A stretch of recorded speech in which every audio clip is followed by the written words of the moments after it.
Good evening once again, friends. My name is Aditya and I'm speaking from Pune. And today's topic is so beautiful, so central to the spiritual path of any tradition. 21st January, by the way, is World Religion Day. I didn't know such a day existed till I came upon that knowledge and news. And spiritual paths everywhere, sooner or later, Yogananda ji said, everybody must reach that point where they say, in order to transform myself, to attain the perfection that many saints have exemplified, and to basically to um, become perfect, as Christ said, be a perfect even as your Father in heaven is perfect. To attain that state, we realize I need help. And Yogananda says, then we move into the path of discipleship. A guru comes. Last week's theme was the guru's part. Today we will talk about the disciples' part. And let me just adjust this little bit. The other thing is that also Yogananda ji said, ignorance is 50-50. In the East, in the West, you might say, everywhere there are challenges to overcome. For certain civilizations, it's one way, for the other, it's the other side. For the West, Yogananda ji said, he loved that consciousness. They said, oh, if anyone can do it, I can also do it. And I must do it. And let's start. And Master says, that's the way, I'll read a story. He says, that's the kind of devotee I want. When I say, get up, they wake up. On the other hand, he said, we have to realize that we alone cannot do it, because it's not a human or outward goal alone. It is a reverse process from outside, from the body, material world, customs, rules perhaps. We have to attune ourselves to an inner reality, calm the feelings, emotions, control the mind, focus it, discover what is said in the Bhagavad Gita, an inner universe. And when we say, oh, that is too much, that I don't have much experience about, then we say, I need help, I want to become a disciple. On the other hand, Master said in the East, there is too much passive dependence on the guru. Oh, I have a guru. I heard somebody once, in a city where I was sharing, she said, I was counseling to somebody in my office who's going through many challenges in her life. I said, you need to find a guru. Look, you find a guru and the guru will help you. He'll take care of you. Now, there is truth over there.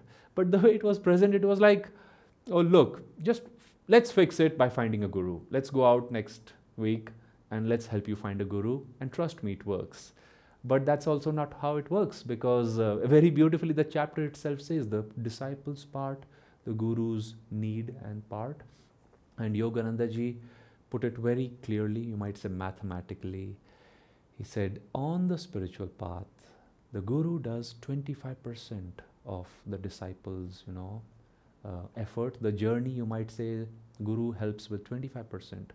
God helps with 50%.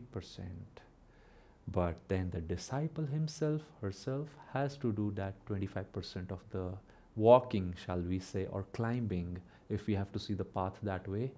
But that 25% must be done when the understanding develops with the deepest earnestness, the deepest love, joy, and you say, oh yes, I want to. Now, why did I say when the understanding comes? Because in the beginning we are confused. Like Pope Francis, somebody asked him, does God really want us to do something? He says, of course, he wants you to do a lot. He works through instruments. But the trouble with man is, he wants to take full control of whatever he's doing, and they forget about God's will. So let's read a few lines over here. These are, as you will know, compilations of different chapters and themes, and Swamiji is here sharing different stories that Master shared. Master writes over here, and I won't read the full story, but the gist of it. Paramhans Yogananda said, when I met my Guru, Swami Sri Yukteswar, he said to me, allow me to discipline you. Why, sir? I inquired. When I encountered my Guru, Lahiri Mahashaya, he replied, my will was guided by whims. But when I attuned my will to Lahiri Mahashaya's wisdom-guided will, my own will became free, because guided by wisdom. And then he goes on to say, as his will became free, he said, I found freedom. And as we know, that was the same case with Master. He, following that story, Master says, I give you my unconditional love and obedience. And then he said that, but you must promise me, you will take me to the goal of God realization. And Sri Yukteswar didn't want to talk about it. And in the autobiography, Master reports, he says, a 1 hour tussle ensued. And he says that Master Sri Yukteswar finally said, you are very exacting in your requests. And he says, may thy will be God's will, and I accept that. And Master says such a weight was lifted off his chest, because you see, friends, discipleship, as beautiful as it is, the good thing is no one ends without a guru ultimately and without finding the goal. But Master used to say, eventually, why not now? And he had a disciple who one morning reported to Swamiji as a brother monk. He said, I had a dream which I think was quite real. And in that dream, I felt I was on Lemuria. And Master was there, I was his disciple. And Swamiji said, but Lemuria, brother, was quite a while ago. Mythologists or historians say perhaps 80,000 years ago. He said, well, I don't know, but it was quite vivid. So when Swamiji met Yogananda, he said, sir, was that dream true? And Master says, of course, yes, I know all about it. And Swamiji thought 80,000 years ago, he was a disciple, Master was his guru. That is such a sweet thing. And he said, sir, how long does it take for us to find God? And Master said, it takes a long time, Walter. Desire for name, fame and such take us away again and again. And Swami says, sir, have I been your disciple before? Master says, oh yes, many times. And then Swami had this natural thought, how long? And he says, so how long have I been your disciple? And Master, Swami believed, in order to not discourage him perhaps, because what does it matter, friends? Sister Gyanamata was such an exalted disciple, just in her, I think, very few recent lives. Master says she was Saint Teresa of Avila. But when asked about her past, she said, my past doesn't matter at all to me. What matters is the time I have with Master now. He is my guru, I am his disciple. That is all that matters. So Master told Swamiji, Walter, it's been a long time. That's all I'll say. So it takes a long time, because why does it take a long time? Desire. Where do desires come from? From repeated living on the material plane, outward interaction with life. We feel this is the only reality there is. And then finally, we find ourselves in habits. Habits are very hard to catch. Somebody asked me once, I remember, how difficult is it? How have you found to change yourself on the spiritual path? I had already been on the path a couple years. I said, quite difficult, very difficult to change even one aspect. First, you have to identify the aspect. Then you have to be open to say, this requires change. Then comes the real battle of changing it, because the body, the mind, the brain, as I'm reading a book, opposes it because it's comfortable with its flow. There are new ways of doing things are coming every time. I was just reporting to some friends this afternoon how new ways of advertising came, and we worked with that, and our small ad, minor investment, just suddenly snowballed into such a big campaign 2 years ago, and it brought so many people on the path. And later we were reflecting, isn't this wonderful what worked out? But then the good thing was our team was open to see new ways of doing things. Master says many people are very wise, but they are doing it the old way. This is how it is done. Master, if you see his life, he was always new. Time is always moving, you see. So we have to always say, okay, I will apply my will. Master says, don't give it blindly. Apply your discrimination, your thinking process, ask the right questions. But overall, he said, be open to guidance from the Guru's will. It does not make us, he said, automatons, does not make you a carbon copy. He used to give his own example very clearly. He says, look, my Guru was a Gyan avatar. He approached God in the, through cold mathematics and, through Gyan. I, on the other hand, he said, had a devotional approach. But he says, you see, now he didn't go in the details, but our feelings, our emotion, our bias, you might say on one level, can make us lopsided. But he said, he says, the more I tuned into my master's will, I realized I was going deeper, inward, calmer in my own devotion. And he says, my will was becoming free. Now, let's discuss that point before we go to the next story. What is a free will? Friends, when we have to do anything in life, they say about Master, Dr. Lewis told Swami Kriyananda, he says, Master does not do anything out of conditioning or habit. Swami says, what about tying shoelaces? And Dr. Lewis said, he's just as aware when he's doing that work. That the will is so free that any whisper from God, anything, once he was in a car and he said, stop. And he walked into a shop, did a lot of shopping of things which he didn't need, and then gave an amount to the lady across the counter, and she burst into tears. She says, this is exactly what I needed before the shop closed today. There was a desperate need for exactly this amount of money. Now we can call it a miracle of a very high order, which it was, friends, absolutely. But was Master showing off? I don't think so at all. He was trying to tell us, if you live in a certain way, you can perceive the right. See, our body is actually nothing but energy. Our thoughts, which he's trying to tell us, keep your will free, ways of thinking ever fresh, so your consciousness is ever new. When it is like that, we may meet somebody. We may go into a situation where the right words are required. It could be on the road. It could be in the office. It could be in a shopping. That was a very, extreme example, you might say, of bringing out exact money. It's not about reading thoughts. It's about, if God is running this world, and Swamiji says, right from creating stars to seeds, there's a guardian angel for you and for me. Isn't that beautiful? God has created, he works through instruments, and we are also instruments for God and Guru. So to be open to say, okay, Lord, now that my will is free from my own habits, likes and dislikes. Imagine the habit of going late to work, waking up late. So many things could happen when we are on God's time, shall I say.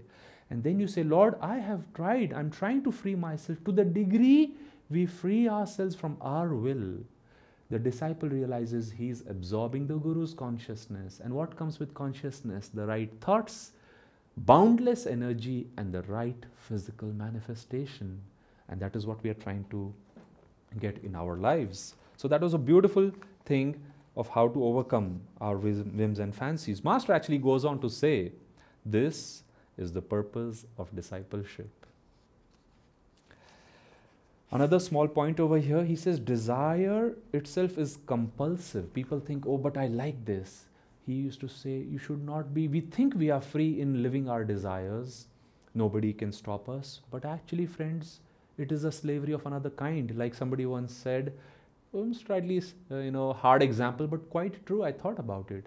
They said earlier, we were slaves to other people. We means mankind at some age or the other. It was external slavery. Now it is self-slavery, that we are compelled to do this. We are compelled to sleep longer. We are compelled to eat a certain kind of food. Oh, where is my tea? And all that is good, but every now and then, Master was once having this ginger ale drink, I think it was, and suddenly he found mentally asking for it.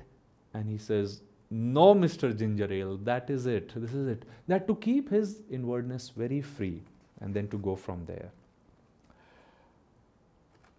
Of course, this is a very simple topic. He's talking about when you buy a car and let's say you have to travel from Los Angeles to Boston.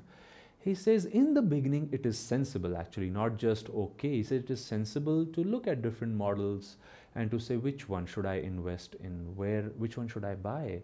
In that example, you're investing perhaps a large amount of money. On the spiritual path, it's much greater. You're investing your time, your life, your direction of life. So we don't choose so much a guru, but yes, we remain open and we say, this feels right.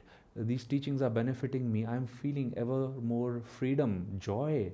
My strength is growing. My fears are going down. I'm feeling calmer, more in control. My intuition is developing. So this seems like the good car, right car and map for me. And then he says, but once you made up your mind, don't think too much. He exactly said, what use would be served at that point by further hesitation? the spiritual path, Swami Kriyanandaji said, is actually long, but it needn't be. It can be very short also. You might say that is how it must be operating in the scales of duality. That which can be made long could also be made short. There's the story of Padmapada. What a disciple he was when on the other side of the lake he was, and Shankaracharya said, Padmapada, come here. And he said yes. And just looking at his guru, one foot after the other, of course it was a test. There was water in front of him. Now he could have looked around. But the story persists to this day because he just put his step one after the other, very similar to Peter and Jesus. When Jesus, Peter was walking on water and towards Jesus. But suddenly he allowed that small window in his mind to open which said, I'm walking on water. And that was the moment he went inside. He, you might say, made water the greater reality over his guru's presence and power. It was the guru's power which was, you might say, making him, walk on water. In that moment he went down. Of course, Christ reached out to him and he says, "O ye of such little faith, why did you doubt?" Very extreme example, but also very beautiful, that how do we as a disciple, friends, realize that the Guru is with us? I want to read the final story over here. A few months before Paramahansa Yogananda left his body, this disciple asked him, "Sir, when we can no longer see you physically, will you still be as near to us as you are now?" With deep seriousness, the master replied, "To those who think me near, I will be near." That we often again think, oh, I have to go through life on my own. I have to do this. The Guru does not like me. I did not meditate. We didn't meditate before we came on the spiritual path. How did he bring us? Why did he give us a new chance? How dramatically the Guru enters the life of each of his disciples, who I think had left something unfinished in a previous life. So he's not upset. He's there at the right time, the Gita says, to awaken us like a friend, like a father, like a mother, to guide us. So the faith really is tested on one level when the disciple lives, you might say. On that, I once told, one of our acharyas, I said, I am feeling, slightly out of control in this situation where I was organizing a big program. He said, oh, that's perfect. That's exactly where you need to be. Don't go totally out of control. But how will you know that Master is helping you? You have to be at that point where you're always saying, sir, I have done my part, but I don't know how this will turn out. I hope you're helping me. I hope you are there. You're praying to him. Because ultimately miracles happen on that, you might say, in that bandwidth, where I can be totally in control. I'm in control of sitting on this chair. Not really, actually. Heart and breath is still controlled by God. But small things we can do. But when we go to that edge where the Gurus tell us, then we realize they are actually all the time with us. And we have to live over there as a disciple.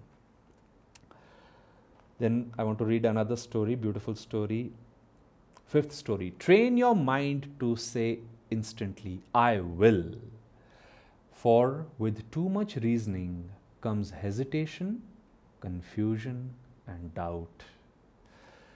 Master used to always say, first say yes. Of course, if it's a Guru asking, there's no question about it. You say yes. Then you say, how will I do? How will I do it? Another great disciple of a great lady saint, Mauni Ma, she was a disciple of Neem Karoli Baba, was once in our ashram, and he was telling us, he says, if the Guru asks something, you say yes, because his power will make it happen. He will use you as an instrument. He's not asking you because he cannot do it. Of course, we know that. But we see miracles again when we say yes. Sister Gyanamata, Master's most advanced disciple, lady disciple, she used to say, when the Master asks something, say yes and make it snappy. That is, it's an opportunity. Another time, Swami Kriyanandaji told somebody, look for opportunities and act on them. That don't let go. Often we think, oh, I'll do something big for Master. I'll do something great. I'll do it when he tells me, when he confirms. I'm waiting. I'm asking. Well, somewhat, yes, it's part of the whole process, but not too much waiting, friends. When he asks, we say yes. Or we can ask him, Sir, here I am trying to do something. Why are you not giving me work? And then we will realize that he already was suggesting us so many things, but we were not listening.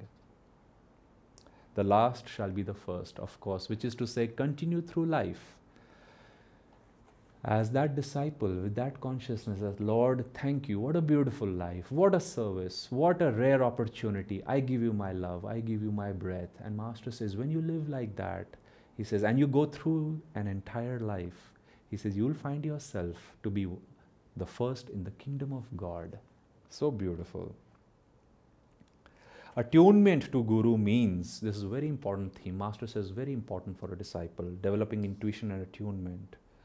Complete, heartfelt acceptance of his guidance and also of his activities. Then he goes on to say, more than guidance, ask the Guru to give you the power to develop spiritually. We don't generate that power. We generate some of it, quite a bit of it, but he gives us the main impetus, friends. So it reminds me of the line from the Bible, as many as received him, gave he the power to become sons of God.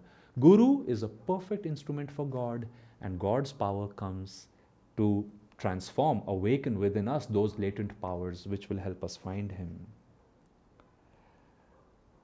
I'm seeing if there's another beautiful line. Of course, loyalty to the Guru. Master says you must be loyal to the Guru. Loyalty is the first law of God. If you are loyal, moreover, show your loyalty by your words and actions. Swamiji writes in a small extract called The Way of Ananda Sanghis. He says we must, apart from a meditation, deep prayer and attunement with the Gurus, he says every day we should perform at least one outward act of deep service, divine service for our fellow man, because I think again it is in tune with what the Gurus wanted. Okay friends, with that we come to the end of our satsang. Thank you so much. I very much encourage you to go and visit this chapter. This is one of the books I have found it very helpful to keep by the bed and to read a few lines. And as the title says, this is the essence of self-realization. And interestingly, Swami has dedicated this book in the opening pages to all disciples with deep love. So it is a book for especially all of us who are trying to attune ourselves ever more deeply on the path of discipleship. Jai Guru, have a nice week ahead.